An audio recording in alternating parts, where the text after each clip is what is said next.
Our news is brought to you by Alive. Believe in best.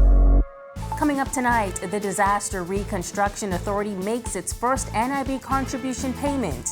Promotions are on the way for public servants, and our very own Alive and Rev are awarded for speed.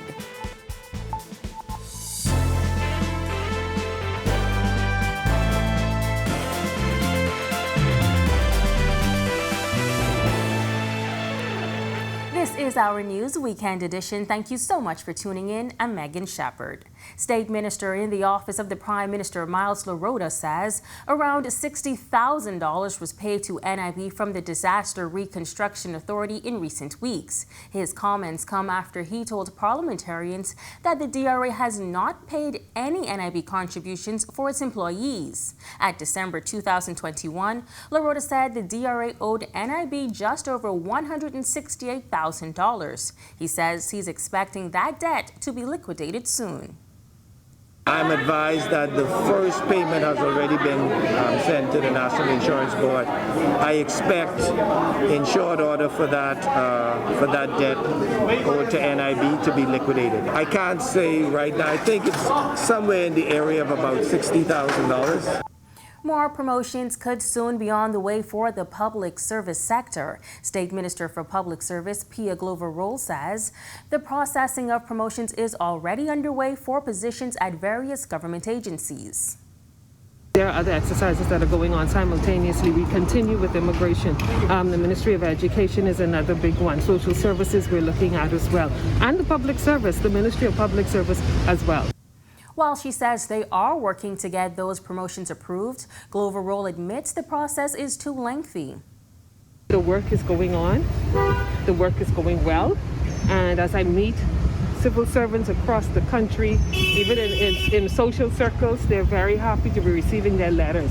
So the work is going on. As we do the work, though, we're analyzing the flaws in the process, the flaws in the system that is making these processes so slow, and we're looking at ways in this New Day reformation of public service to fix these issues. Last November, the state minister revealed the government had launched a review of promotions that took place in the lead up to the last general election. She also said the government would clear the backlog of promotions and increments. More than a dozen volunteers recently helped plant 30 trees at the New Providence Ecology Park as a part of a global initiative to celebrate and raise awareness about the importance of forests and trees. The tree planting activity, held in conjunction with the nonprofit organization The Sustainable Lifestyle, was initiated by Margot Dempsey, who is a 16-year-old Life Scout from Arvada, Colorado. I want to do something impactful here and just impact this community here. So I've been working with New Providence Ecology Park, Bahamas National Trust, The Sustainable Lifestyle, and Bahamas, all of these organizations to work on planting around 130 trees. So we did 30 trees in the New Providence Ecology Park and around 115 in Bonefish Pond National Park. We planted mangroves there.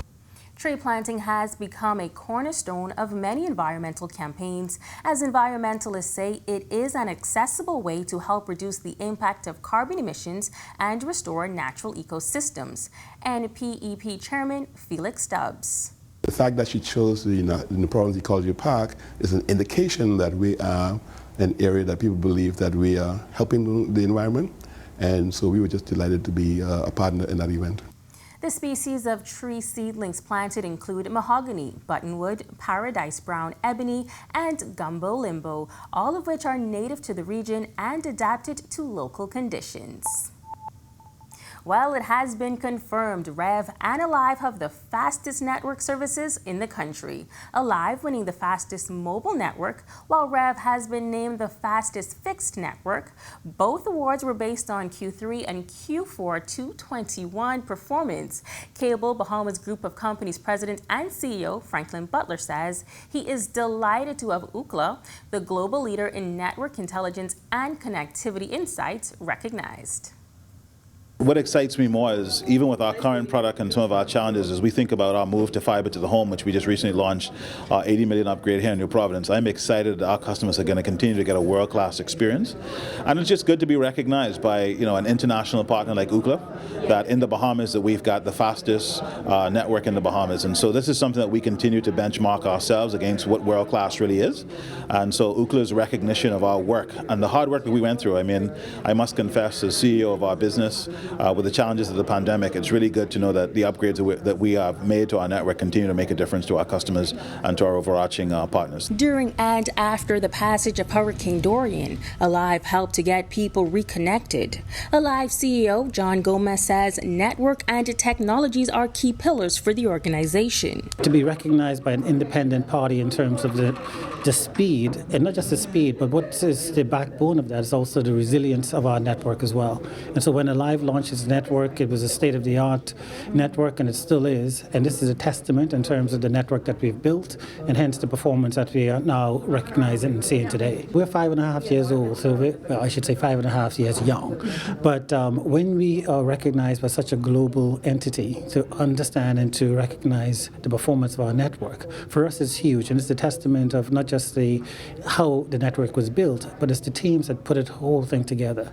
And when we set out with this is one of our goals, to ensure that we're providing a service that was state-of-the-art for our customers, and also provide an experience that is secondary to none and that could be and would be recognized globally as well. While thanking team members for their dedication and efforts over the years, both CEOs emphasized their continued commitment to providing world-class services in the future. We continue to take their feedback when they call our contact center, when you post on social media. It's something that I am actively involved in making sure that we continue to improve the service that you get. I appreciate that, it's not an easy business. We understand how important connectivity is. From the mobile stores that we have started, the concierge services that we provide to our customers, we meet the customers where they are. And so we'll continue this type of innovation to make sure that our experience that we offer, not just from a technology perspective, but also in terms of the service that we provide to our customers, is second to none. Still to come on our news, the minister with responsibility for Grand Bahama speaks to the eyesore of derelict buildings on that island. And we have an update on the Russian invasion of Ukraine. That's coming up when our news returns.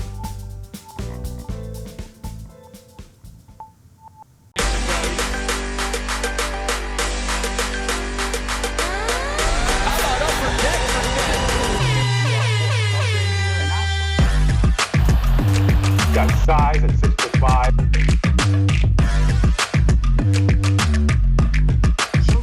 Hi, this is Sharif.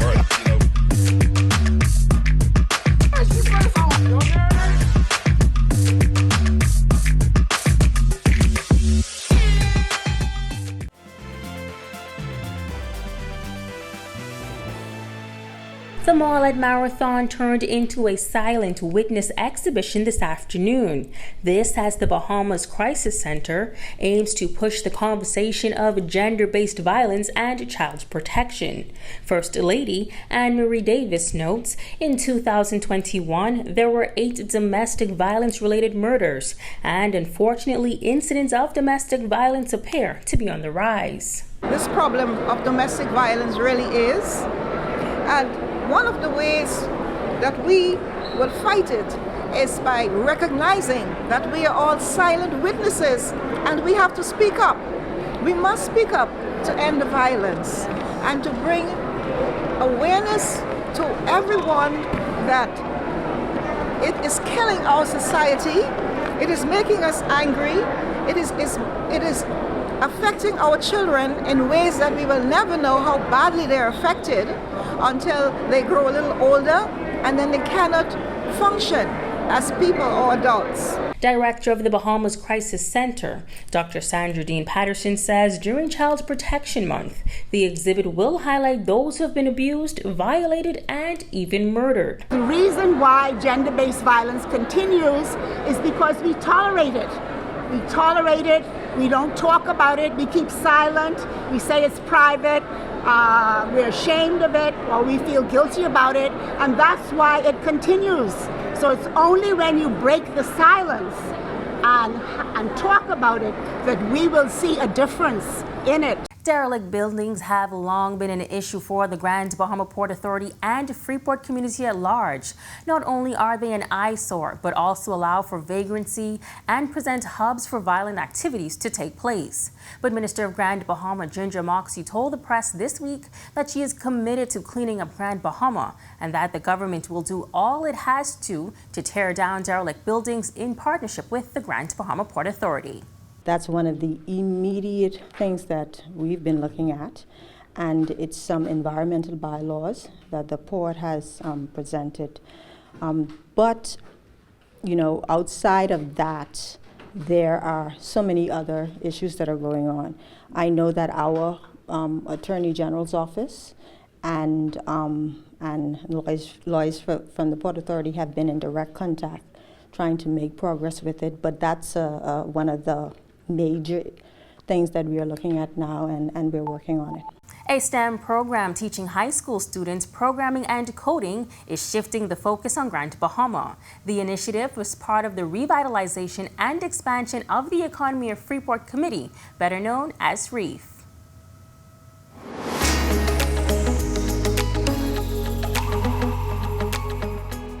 Chief Investment Officer at the Grand Bahama Port Authority, Derek Newbold. We're pleased to announce the SEED program. SEED is an acronym for STEM Empowerment and Educational Development, and it represents an investment in the young people of the city of Freeport and the island of Grand Bahama. We wanted to expose them to some of the disciplines associated with the STEM field and also expose them to the various career opportunities that exist in the world of STEM. The SEED program will consist of 2 tracks. One track that will focus on STEM-related fields, and the second track that will focus on blockchain technology and crypto asset management. Founder and CEO of STEM Board and Lingo, Aisha Bo says, as a child of a Bahamian and a former NASA aerospace engineer, she is pleased to partner with the GBPA in facilitating the new program. Lingo is a self-paced, hands-on coding kit that enables one to build at home. The future of the Bahamas is in technology. The future of the Bahamas is in what's happening here today, and that is allowing the students to engage with hardware and software concepts that are used by thousands of students around the world in 10 countries right now, but started here in the Bahamas. And I'm honored to have the opportunity to do that with partners who have been with us from day one. Key partners in the initiative, BTVI and Alive, will help to make the program a success. Vice President of Academic Affairs at BTVI, Linda Davis, and General Manager of Consumer Sales at Alive, Dominic Petty, say technology, innovation, and STEM are the way of the future. What we are particularly excited about at BTVI is that we are moving beyond what is conceived as the traditional trades. We are going into a space that is the future, and will carve really creative and innovative possibilities here in Grand Bahama. The SEED program, working along with the young people, to bring them to technology, as well as also to push digital transformation, is what we intended to do from the start to today. The SEED program is in its pilot phase and will begin with 50 students at Bishop Michael Eldon High School and Sunland Baptist Academy. A bipartisan 55% of Americans support sending more U.S. troops to Washington's NATO allies in Central and Eastern Europe in response to Russia's 5-week-old invasion of Ukraine, according to a Reuters PSOS poll completed on Tuesday. President Joe Biden has deployed thousands of additional troops to Europe to support North Atlantic Treaty Organization allies concerned by Moscow's war in its smaller neighbor. Biden has made clear no U.S. troops will be sent to Ukraine, though Washington is supplying Kyiv with weapons and has aggressively sanctioned Russia's economy, including a ban on U.S. imports of Russian oil.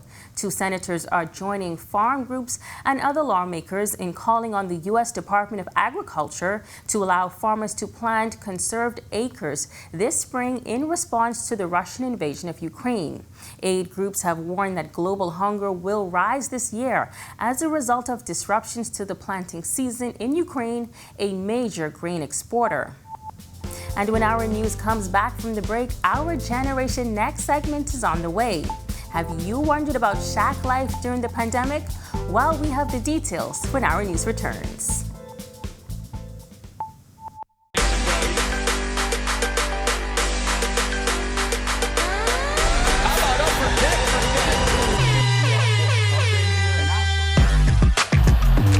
Got size at 6'5".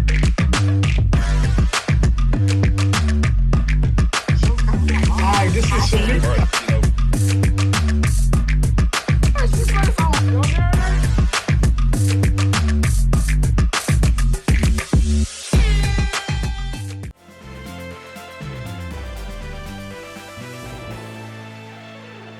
This is our news. Welcome back. 29-year-old Raquel Forbes is crushing it at Bahama Rock as the first certified female dragline operator in the Caribbean. Forbes says she actually sees herself as a born operator, and learning to operate the heavy machinery came fairly quickly.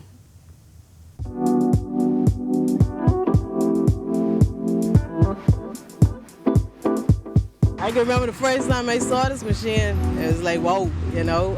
I always thought that I would have been an operator on it.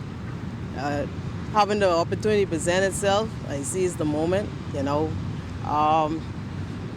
I employ my co-workers, they're pretty good, you know. They always encourage me. I work with an awesome crew. Forbes also works maintenance on the heavy machinery, which includes welding and all facets to keep everything rolling smoothly. It depends on what the issue is or what problem is occurring at the time. If not, we have to start troubleshooting and start breaking things down, just looking for the issue. But that also, what's the major thing with us is, like me on the machine, it's my job to daily check the machine or checking the brakes, looking, smelling, hearing things. Every day we gotta check the grease system, looks for leaks and things like that. So that kind of help us to prevent something from breaking down or to try to stop something ahead of time. Like prevention is better than cure, you know. This isn't a cheap machine, so it really takes a lot of hard work and dedication to keep it going. And what exactly does a day in the life of a dragline operator look like? At Bahama Rock, especially working here in the pit, everything is subject to change. There's no day that's going to be absolutely the same. You got to be prepared to not be consistent, take safety first, and that's the #1 priority here at Bahama Rock, just safety. We have this thing called the Guardian Creed where we look out for each other. We are each other brother's keeper.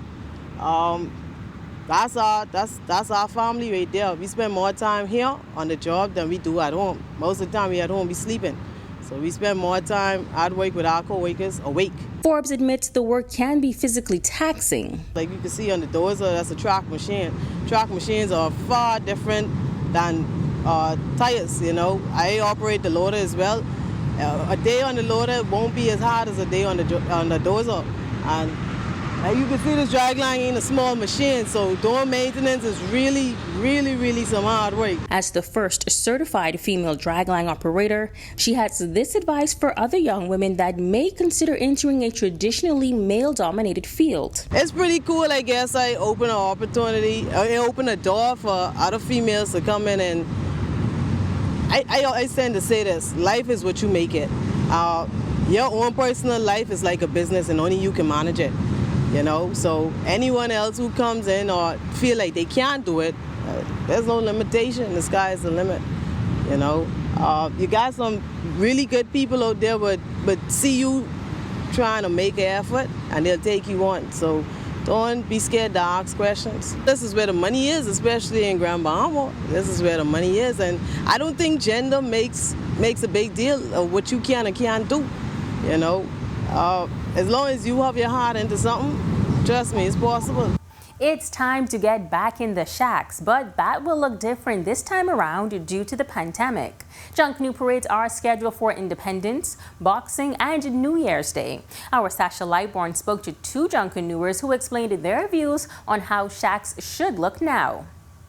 Junkanooers are returning to Bay Street for the usual Independence Day parade. Minister of Culture Mario Bolek also confirmed this week that both holiday parades, Boxing and New Year's Day, will take place. This after a 2-year hiatus due to the COVID-19 pandemic.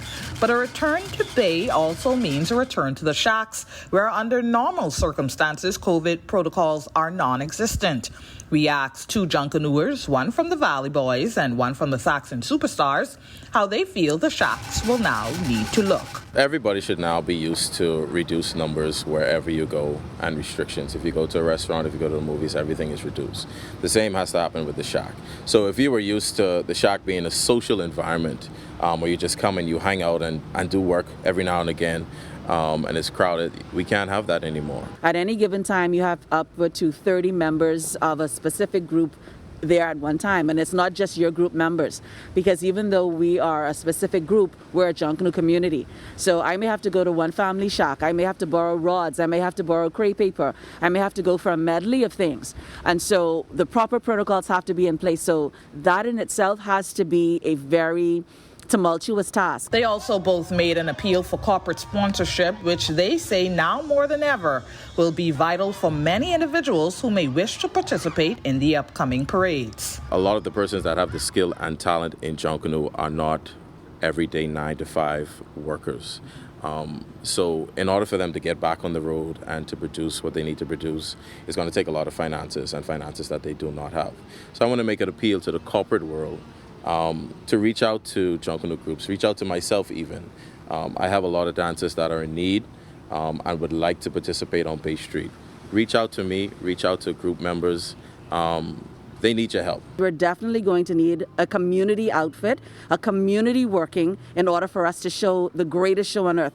When we cascaded the Bahamas last week Friday, it wasn't, I'm just going to showcase my group. We did an amalgamation of all of the groups, and that made it even more special. The music, the choreograph, the backline, the free dances. John, those came from a different group, but we all work together, and that's what it takes. It doesn't just take, I'm just going to pick the people from my group. No, you have an amalgamation of exactly what has to happen, your best artisans to showcase the culture of the Bahamas, and you go out there and you razzle-dazzle. Junkanoo is the greatest show on earth. There's nothing better than Junkanoo. For our news, I'm Sasha Lightborn. According to the Minister of Culture, Junkanoo returns this year, which is exciting news. And still to come, check out our weather report to see how to plan the rest of your weekend. And our Jean Joseph had a chat with the beautiful songstress Aaliyah Coley. All that is coming up in our entertainment segment. Be sure to stay tuned.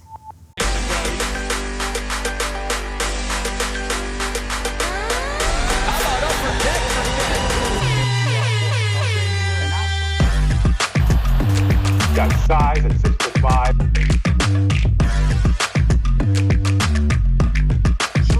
Hi, this is Shamika.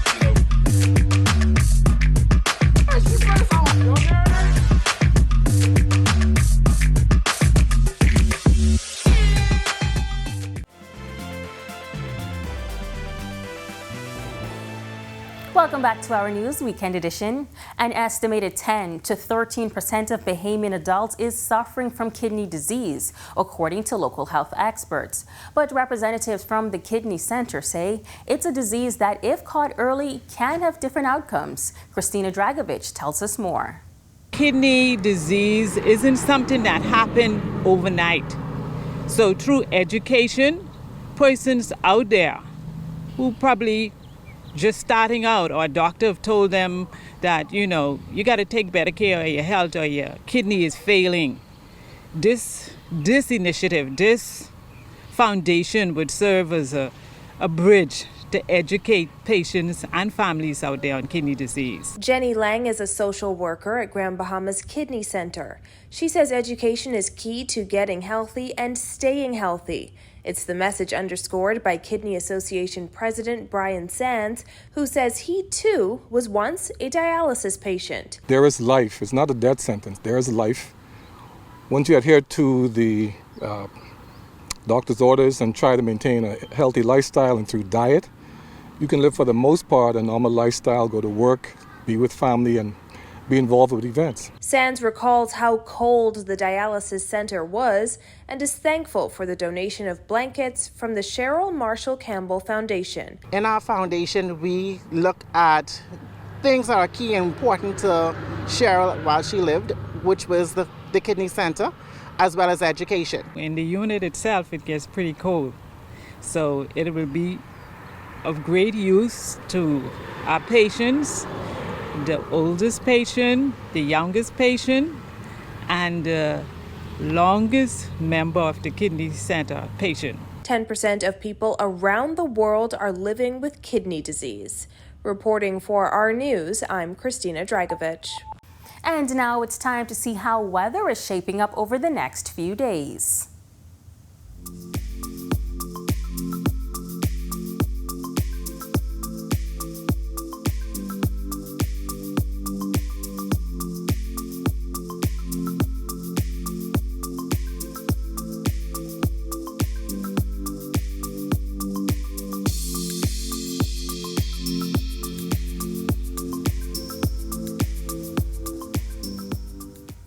Aaliyah Coley, you may have heard the name on the radio or seen her face at major national events, but this songbird didn't appear overnight.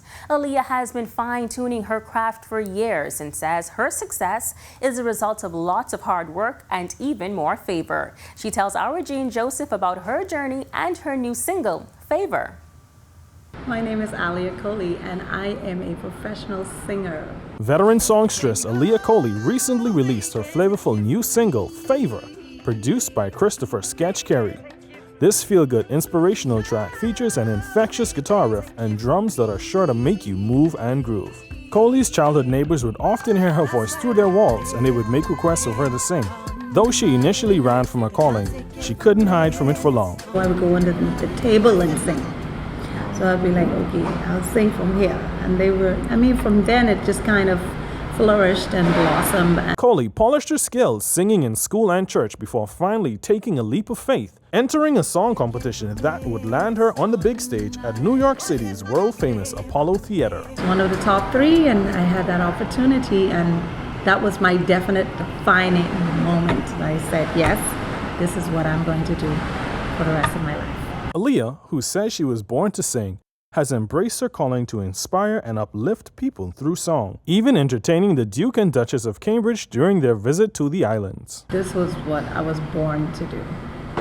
The mere fact that I was able to move people and see people emotional. I've seen people cry. I've made them laugh. To invoke an emotion to make them feel good in that moment. It was like, okay, yes, this is definitely what I want to do. She'll make more music featuring local and international artists and producers and invites you to follow her on her journey as she gets set to release a new single every quarter, using her gift to inspire others while doing what she loves. Facebook, Instagram, and all the digital platforms you'll be able to find my stuff. In YouTube as well, I also have the video that I recently released called Favor. It's on YouTube, so you can go and view it there as well. And leave some comments and, let me know how you feel about the song. And here's a taste of Favor. Check out the full video on Aaliyah Coley's YouTube channel. Enjoy.